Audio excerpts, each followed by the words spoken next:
Qu'arriverait-il si les avions les plus révolutionnaires du Japon n'avaient jamais fait la une des journaux mondiaux, mais pouvaient tout de même changer notre façon de voler pour toujours? D'un turbopropulseur oublié qui a relancé l'aviation d'après-guerre à un hydravion capable d'atterrir sur des vagues de 3 mètres. Ce ne sont pas des concepts, ce sont des réalités. Et ils volent maintenant.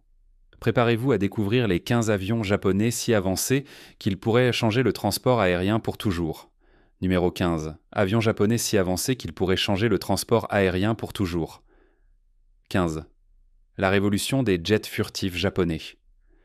Que diriez-vous si nous vous disions que le Japon a construit un jet si élégant, si avancé, qu'il pourrait renverser la tendance de l'aviation moderne et militaire? Voici le Mitsubishi X2 Shinshin, une bête high-tech qui n'a pas seulement franchi des frontières, elle a réécrit tout le manuel. Ce n'était pas votre jet de chasse ordinaire. Non, le X2 était le défi du Japon au monde, prouvant qu'il pouvait rivaliser avec les grands dans la technologie furtive. Conçu comme une plateforme d'essai et non comme une machine de guerre, cet avion était rempli d'innovations folles. Vectorisation de poussée 3D, forme furtive, matériaux absorbants de radars et avionique de nouvelle génération, le tout fabriqué presque entièrement en interne. C'est vrai, plus de 90% de cela était fait maison. Sous le capot, il pouvait atteindre des vitesses supérieures à Mach 2. On parle de puissance de jet sérieuse. Mais ce qui a vraiment attiré l'attention, son profil furtif. Sous certains angles, ce truc était presque invisible au radar, et ses mouvements de haute agilité. Mais ce jet n'était pas destiné à aller à la guerre. C'était la façon du Japon de dire qu'ils avaient là les compétences. Le véritable objectif, tester et collecter des données pour leurs futurs chasseurs de 6e génération. Le X2 a fait le travail lourd pour que le futur F3 puisse dominer les cieux. Pendant que le monde était occupé à regarder d'autres superpuissances, le Japon a discrètement construit un jet qui pourrait changer la donne. La prochaine évolution de la supériorité aérienne mondiale pourrait-elle venir du pays du soleil levant? Numéro 14. L'OH-1 Ninja. L'OH-1 de Kawasaki n'est pas seulement un hélicoptère au look cool, c'est un scout furtif et high-tech qui a renversé la tendance de ce que les hélicoptères de reconnaissance pouvaient en faire. Ce truc a été conçu de A à Z pour la vitesse, la furtivité et la précision. Le cockpit, élégant et blindé. Le fuselage, étroit et amical avec le radar. Et l'installation du moteur, propulsé par 2 moteurs pour une fiabilité maximale. Il n'a pas été construit juste pour voler, il a été conçu pour disparaître en le faisant. L'une de ses caractéristiques les plus impressionnantes, il avait aussi une maniabilité incroyable, grâce à son design de rotor avancé. On parle de virages serrés, de suspension stable et de mouvements qui feraient apparaître d'autres hélicoptères encombrants. Mais seuls quelques-uns ont été fabriqués. Pas parce qu'ils n'étaient pas bons, mais parce que la technologie avançait rapidement et que le Japon a commencé à se tourner vers les drones à la place. Ça a du sens, mais tout de même, c'était une vraie vibe. Même si l'OH-1 n'a pas eu de projecteur mondial, il a prouvé que le Japon ne se contentait pas de rattraper son retard, il établissait des tendances. Et honnêtement, ce ninja aurait peut-être été trop en avance sur son temps. Pensez-vous que des hélicoptères comme celui-ci pourraient en faire un retour à l'ère des drones? Ou est-ce la fin pour des scouts furtifs comme l'OH-1? Numéro 13. Mitsubishi FX. Que se passe-t-il lorsque le Japon décide qu'il est temps de briller dans les cieux? Vous obtenez le Mitsubishi FX, un avion si avancé qu'il pourrait réécrire l'avenir du combat aérien. Ce n'est pas un jet de chasse ordinaire. Le FX est le pas audacieux du Japon vers la guerre de 6e génération. Pensez à la furtivité évitant les radars, aux systèmes intelligents alimentés par l'intelligence artificielle et à la technologie qui lui permet de commander des escadrons de drones comme un patron. Il a de l'autonomie, il a de la puissance et oui, il a du style. Le Japon a travaillé dur sur cela, visant à remplacer ses anciens chasseurs F2. Mais ils ne le font pas seuls. Ils se sont associés au Royaume-Uni et à l'Italie, formant une équipe pour donner vie à ce monstre furtif. On s'attend à ce que cet appareil transporte une charge de missiles sérieuse, détecte les menaces avant qu'elles ne soient quand même sur le radar et s'adapte en plein combat grâce à l'IA embarquée. On parle d'un jet de chasse qui rencontre un super ordinateur volant. Maintenant, certaines personnes disent que 2035 pourrait être trop optimiste. Les retards dans les partenariats mondiaux peuvent devenir compliqués, donc le Japon garde des options de secours sur la table, comme renforcer sa flotte de F-35 ou moderniser les jets actuels. Mais si le FX livre ce qu'il promet, il ne va pas seulement rivaliser, il va dominer. Quand cette bête prendra son envol, le reste du monde sera-t-il prêt? Numéro 12. Kawasaki P1. Il existe un avion japonais construit spécifiquement pour chasser les sous-marins et il le fait dans un silence absolu. Voici le Kawasaki P1, une véritable bête en matière de patrouille maritime. Ce n'est pas un simple avion commercial remixé. Non, le P1 a été conçu de zéro pour être un prédateur maritime. 4 moteurs turbofans propulsent ce monstre, lui donnant l'autonomie, la vitesse et la furtivité nécessaires pour couvrir de vastes étendues d'océan sans alerter les sous-marins ennemis.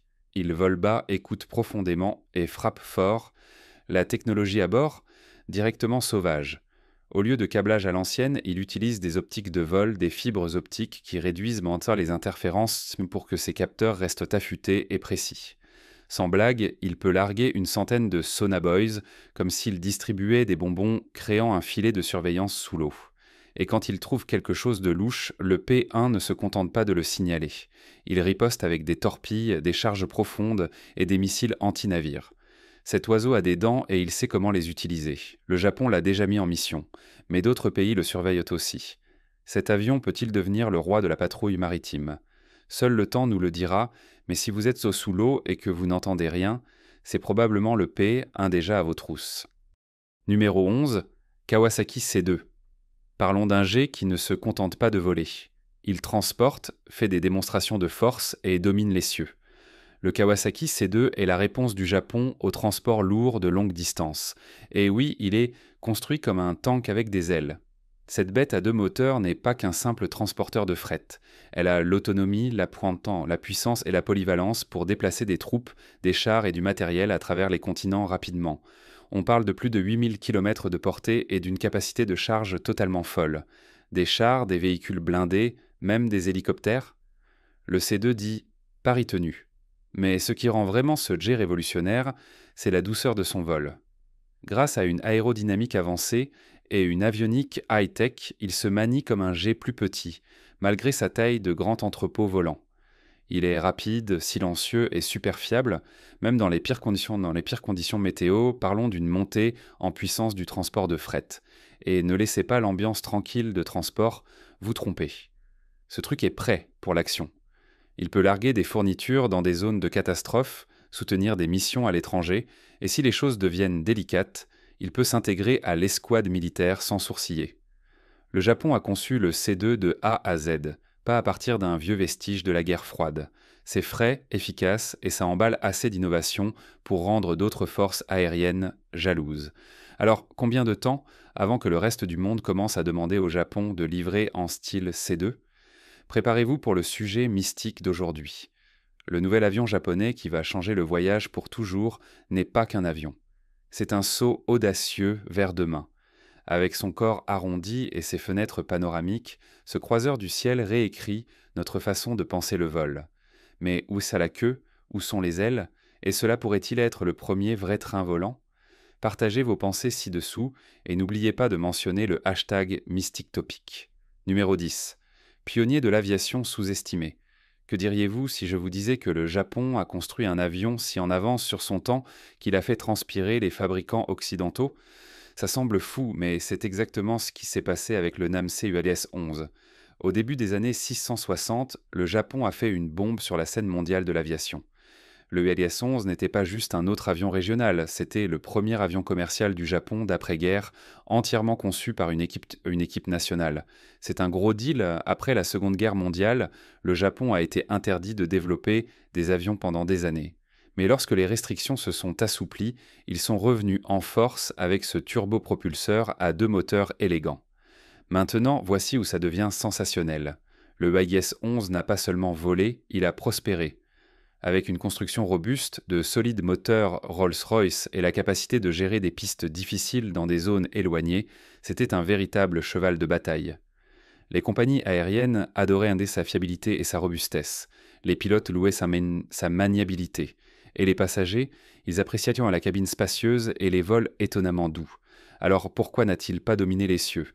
Eh bien, il y a eu des accros, des retards de production, des coûts élevés et une concurrence féroce des géants américains et européens comme le Fokker F-27 et le Fairchild Hiller FH-227. De plus, le NAMC était une toute nouvelle entreprise essayant de percer dans un secteur impitoyable. Pourtant, le 8GS-11 a un poids sérieux. Il a volé pendant plus de 40 ans dans certains endroits et a aidé à reconstruire l'industrie aéronautique japonaise à partir de zéro. Cette légende sous-estimée a jeté les bases de ce que nous voyons aujourd'hui dans la technologie aérospatiale japonaise. Un redémarrage moderne du Yak 11 pourrait-il être la prochaine grande nouveauté dans le transport aérien ? Ne le sous-estimez pas. Le Japon pourrait bien se préparer pour un autre retour triomphant dans le ciel. Numéro 9. Roi de la mer et du ciel. Voici quelque chose qui va vous époustoufler. Le Japon a construit un hydravion si avancé qu'il peut atterrir sur des vagues océaniques déchaînées et décoller de pistes super courtes. Pas de blague, cette bête s'appelle le Shinmaiwa US-2 et c'est peut-être l'avion le plus sous-estimé de la planète. Développé par Shinmaiwa Industries, l'US-2 n'est pas votre hydravion ordinaire. Cette bête gère la terre et l'eau comme si elle était conçue pour les deux. Avec ses capacités d'atterrissage et de décollage court incroyables, elle peut s'envoler en seulement 280 mètres et devinez quoi, elle peut atterrir sur des vagues allant jusqu'à 3 mètres de haut. C'est fou, la plupart des avions seraient détruits en essayant cela. Conçu à l'origine pour les forces d'autodéfense maritime du Japon, l'US-2 est un véritable sauveteur. Il est utilisé pour des missions de recherche et de sauvetage, surtout dans des endroits où les avions traditionnels n'osent même pas aller.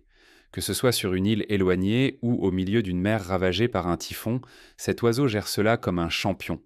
Il peut couvrir plus de 2800 km sans sourciller. De plus, il peut transporter plus de 20 personnes et même des civières pour des missions d'évacuation médicale. Avec une technologie de vol par fil, des systèmes de contrôle de couche limite et des moteurs turbopropulseurs qui pactent une puissance sérieuse, l'US-2 n'est pas seulement avancé, il est élite. Une chose est sûre, le Shinmaiwa US-2 ne survole pas seulement les vagues, il fait des vagues. Numéro 8. Le rêve du jet-setter. Qui aurait deviné que la société connue pour ses Civics et ses Accords finirait par créer l'un des jets légers les plus avancés du ciel ? Oui, Honda a fait ça. Voici le Honda Jet Elite 2, le petit croiseur aérien élégant du Japon qui bouleverse le monde de l'aviation privée. Ce n'est pas juste un jouet clinquant pour milliardaires. L'Elite 2 est une véritable merveille technologique. Avec des moteurs montés au-dessus des ailes, oui, vous avez bien entendu, il vole plus doucement, plus vite et plus silencieusement que la plupart des jets de sa catégorie.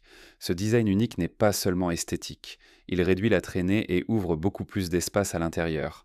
Bon coup, Honda. Et en parlant d'espace, la cabine, c'est comme voler dans votre propre salon personnel. Sièges en cuir, éclairage personnalisé et suffisamment de place pour s'étendre et se détendre. Mais ne vous y trompez pas, ce jet est plus qu'un simple bel objet. L'Elite 2 peut croiser à 43 000 pieds et atteindre des vitesses supérieures à 485 miles par heure. C'est une vitesse sérieuse pour un petit jet. Il est également équipé de technologies de sécurité et d'un régulateur automatique d'avionique Garmin G3000. Protection contre les dépassements de piste. Vous l'appelez, le cockpit vole pratiquement tout seul, ce qui signifie que les pilotes peuvent se détendre. Enfin, un peu. Vous voulez décoller de pistes plus courtes ? Pas de problème.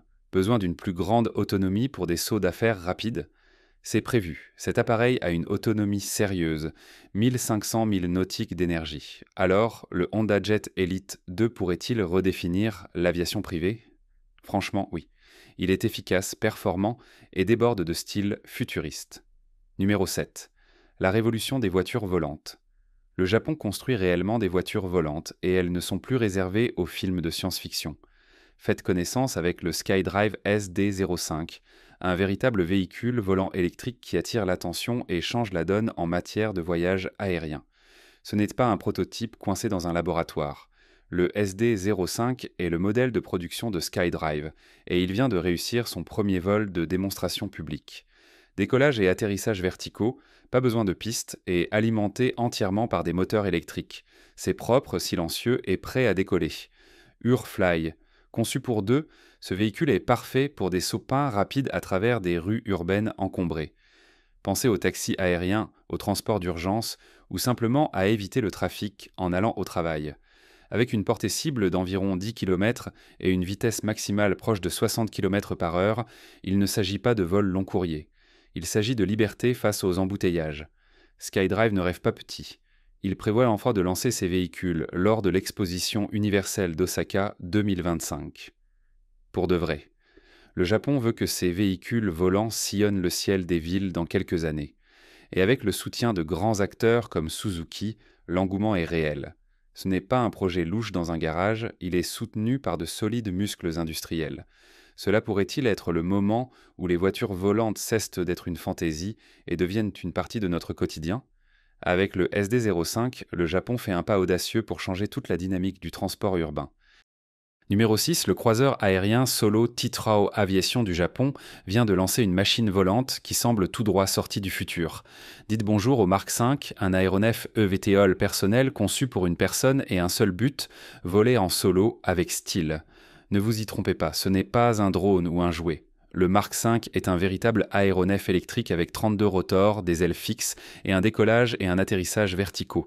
Pas besoin de piste, pas besoin de copilote, vous montez simplement et partez. Tetra a conçu cette bête pour ce qu'ils appellent la liberté de mobilité aérienne.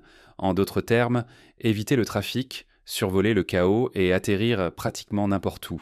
Avec une portée projetée d'environ 100 miles et des vitesses allant jusqu'à 100 miles par heure, le Mark V est parfaitement adapté pour des trajets courts ou des excursions en solo pittoresques. C'est du sérieux. Ils ont illuminé le ciel à Oshkosh et ont attiré l'attention de tout le monde. Le cockpit futuriste ? Un vrai feu.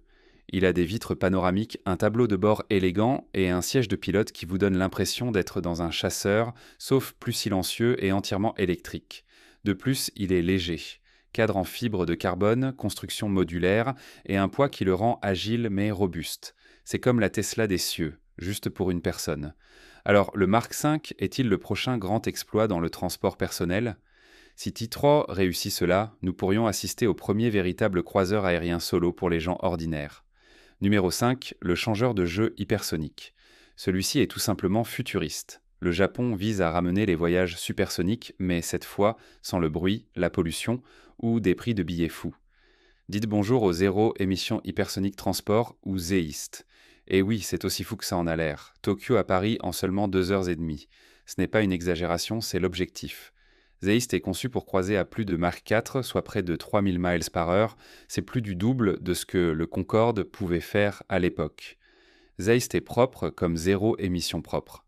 Il est en cours de développement pour fonctionner à l'hydrogène avec des moteurs à réaction à air respirant et des propulseurs de fusée qui ne produisent pas de CO2. Donc, pendant que vous volez plus vite que la plupart des missiles, vous ne détruisez pas la planète. Plutôt cool, non ? Le concept a été révélé par EADS, maintenant partie d'Airbus. Mais l'implication forte du Japon dans la conception et la technologie aérospatiale a maintenu la vision vivante. Ce n'est pas seulement une question de vitesse, c'est une question de vitesse durable. Et avec la façon dont l'industrie évolue vers l'aviation verte, cela pourrait être un mouvement sérieux. Ne vous attendez pas à réserver un billet demain, projeté pour les années 2030 avec un œil sur 2040. Mais le fait que le Japon repousse les limites avec des voyages hypersoniques zéro émission, c'est une victoire massive pour l'avenir du vol. Numéro 4. L'avion spatial à côté. Oubliez l'espace pour les jambes, le Japon conçoit des avions qui flirtent avec la microgravité. Voici le Mark II. Aurora, un élégant vaisseau spatial futuriste soutenu par la JAXA et l'ANA qui pourrait totalement changer notre façon de penser les voyages aériens et spatiaux. Ce petit bijou est l'œuvre de Dawn Aerospace, mais le Japon s'implique fortement pour le rendre réel. Le Mark II n'est pas une fusée encombrante. Il ressemble à un jet, vole comme un avion, mais atteint l'espace comme une fusée. Et devinez quoi ? Il est réutilisable, léger et peut décoller d'une simple piste ordinaire. Pas de rampe de lancement, pas de comptes à rebours, pas de propulseur massif. Juste faire le plein, sortir et se diriger vers la frontière de l'espace. Il a récemment battu des records lors d'un vol d'essai supersonique civil, faisant tomber des mâchoires dans le monde aérospatial. Ce n'est pas une théorie, c'est en cours. Et avec l'ANA cherchant à l'apporter au Japon pour des services de charge commerciale, nous ne parlons pas seulement de tourisme spatial. Livraison de satellites, missions de recherche, peut-être même du fret transcontinental en quelques minutes. Le Mark II est conçu pour un accès à faible coût et à haute fréquence à l'espace proche. C'est révolutionnaire. Et l'ambiance? Ultra moderne. Il est agile, écologique et conçu pour voler plusieurs fois par jour, contrairement aux fusées traditionnelles qui épuisent les budgets et le métal à chaque lancement. Alors, le Japon pourrait-il devenir la rampe de lancement de l'industrie spatiale de prochaine génération? Avec le Mark II Aurora, il ne vise pas seulement les étoiles. Il transforme le vol spatial en quelque chose d'aussi simple que de prendre un vol pour Osaka. Numéro 3. Technologie de pilote fantôme. Qu'est-ce qui se profile à l'horizon? Un aéronef sans pilote assez intelligent pour naviguer tout seul. Le dernier projet de Mitsubishi est un aéronef d'essai piloté par IA qui n'a pas besoin de pilote du tout. C'est un monoplace avec un cerveau.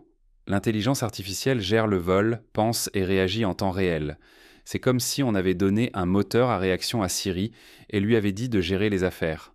Prévu pour décoller en 2025, cet aéronef d'essai fait partie de l'initiative du Japon vers la technologie de défense de prochaine génération. Conçu par Mitsubishi Heavy Industries, il est développé pour soutenir les opérations de combat sans mettre en danger les pilotes. C'est énorme. Des missions de reconnaissance au brouillage radar en passant par les missions d'escorte, il s'adapte en cours de mission sans manquer un battement. Et l'ambiance? Élégante, compacte et fonctionnelle. Pas d'espace perdu. Ce n'est pas une question de flashy, c'est une question de cerveau et de performance. Le système IA à bord lui permettra d'apprendre des missions, de s'améliorer avec le temps et même d'opérer en tant que partie d'un escadron de drones, ce qu'ils appellent des ailiers loyaux. En gros, les pilotes humains pourraient avoir des drones intelligents comme alliés, veillant sur eux dans la chaleur de l'action. Numéro 2. Jet de ville. La fin des embouteillages, c'est plus proche que vous ne le pensez. L'Archer Midnight arrive à grands pas, et ce n'est pas juste une voiture volante. C'est un véritable taxi aérien électrique conçu pour se déplacer entre les grandes villes comme Tokyo et Osaka en quelques minutes. Alors, qu'est-ce qui rend le Midnight si spécial ? Pour commencer, il est entièrement électrique, super silencieux, et construit pour transporter 4 passagers plus un pilote. Il est conçu pour voler sur de courtes distances, avec des rotations rapides entre les vols, parfait pour des trajets urbains sans le bruit, les fumées ou les retards des avions traditionnels. Et le Japon ne reste pas inactif. Une entreprise appelée Source prévoit d'acheter 100 de ces engins. C'est ça 100 EVTOL Midnight, pour créer un nouveau réseau de mobilité aérienne à travers le Japon. Imaginez aller du cœur de Tokyo à l'aéroport de Narita en moins de 10 minutes. Ce n'est pas seulement pratique, c'est un véritable changement de jeu. Le design du Midnight est propre et futuriste, avec 12 rotors, une aile fixe et un corps en fibre de carbone léger mais robuste. Il décolle verticalement comme un drone, puis avance comme un avion. Pas besoin de longues pistes, juste un toit ou un héliport suffira. Nous parlons de zéro émission, moins de bruit qu'un lave-vaisselle, et d'une puissance entièrement électrique. C'est dans le cadre d'une initiative plus large pour rendre le vol écologique et accessible. L'avenir n'est pas seulement de voler, il s'agit d'atterrir directement sur votre toit. Numéro 1. Hélicoptère de travail de prochaine génération. La technologie des hélicoptères a franchi un cap avec une puissance sérieuse derrière les rotors. Voici l'hélicoptère utilitaire UHX, une création conjointe entre Subaru, oui, ce Subaru est belle. Et croyez-moi, ce truc est bien plus qu'un simple véhicule militaire. Remplaçant officiellement le légendaire UH-1J OUI, le UHX, également connu sous le nom de UH-2, est conçu pour bien plus que le combat. Aide humanitaire, recherche et sauvetage, évacuation médicale, toute mission où la vitesse et la polyvalence comptent. Il est basé sur la plateforme Bell 412 EPI, mais le Japon n'a pas simplement copié et collé. Subaru a ajouté ses propres améliorations, une avionique améliorée, une meilleure stabilité de vol et un nouveau design de pale qui permet à cet oiseau de gérer le mauvais temps comme un pro. Et devinez quoi, il peut transporter 14 personnes plus du matériel tout en restant stable et fluide. C'est une grande victoire tant pour les opérations militaires que civiles. De plus, avec ses moteurs doubles, cet hélicoptère a un plan de secours même si l'un d'eux tombe en panne en vol. La sécurité avant tout, mais avec style. Vous n'avez probablement jamais pensé à Subaru comme une marque d'hélicoptère, mais ils construisent discrètement des aéronefs depuis les années 60. Le UHX est leur façon de dire. Pourrions-nous voir cette technologie se répandre dans les hélicoptères commerciaux ou les plateformes de mobilité aérienne? Avec la propreté et l'efficacité du UHX, ne le sous-estimez pas. Le Japon ne suit clairement pas seulement les tendances, il les définit, et avec le UHX, ils viennent d'entendre de lancer un concurrent sérieux dans la course aux aéronefs. Merci de regarder. Si vous êtes passionné par la technologie de pointe et l'avenir du vol, appuyez sur le bouton « J'aime » et abonnez-vous. Ces aéronefs japonais pourraient redéfinir le voyage aérien tel que nous le connaissons. Ne manquez pas ce qui arrive ensuite. Partagez vos réflexions dans les commentaires et nous vous retrouverons dans la prochaine vidéo.